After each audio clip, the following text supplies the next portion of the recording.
When I was 35, I ran away from God. That's what the Torah teaches me. Yaakov was left alone. ויוותר יעקב לבדו. ונשגב Hashem לבדו. God is elevated alone. But I never knew alone since I was a child. God was always with me. And I wanted to experience alone. So I ran away from Yerushalayim. Where did I go? I ran away from Yerushalayim. I ran away from God. Where do you run away from God? The truth is, I planted myself in a monastery. And the truth is that the first night there, I sobbed my eyes to sleep. And in the morning, I woke up laughing hysterically. I'm running away from God, and I plant myself in a monastery.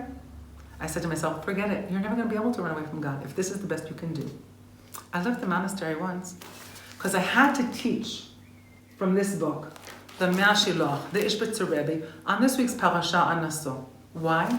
Because for me, this teaching in this parasha is one of his main headquarters for what does it mean to serve God from a place of doubt.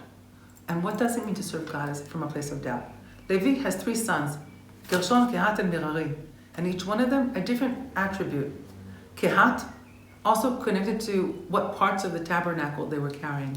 Kehat Baalei Torah. He is the one who says, no problem, I know what to do. I've learned enough. I've never learned enough, but I know enough. I've learned that I can manage in the world. Merari, B'nai Mitzvot V'Ma'asim Tovim. Everything is, okay, tell me what the book says, tell me what the halacha says, and that's what I'll do. B'nai Gershon Baalei Yira. They're in continuous trepidation. Maybe I'll get it wrong. The image I like to think about is India. Right here in Israel, everyone's going to India. Kehat, they say, I can go to India, I can figure out what temples I can go into or not, where I can find food that is kosher or not.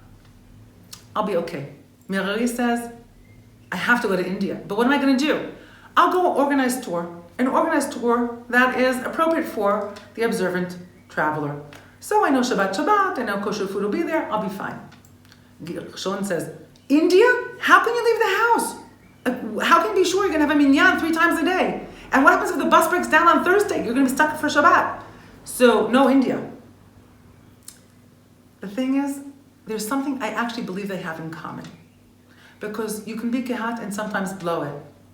Merari says, no agony or no ecstasy. What's going to be? Everything is simple. Gershon said, God created an amazing world. And I'm not going to take pleasure in it. I want to ask you to think about yourselves. Because I think that what happens here is that in some way they have clarity as to the way they serve, and then there's doubt in the way they serve. And I want to ask you, where does doubt seep into your life? In what fields? Assurance of Kehat? The simple, quiet Merari? The trepidation of Gershon?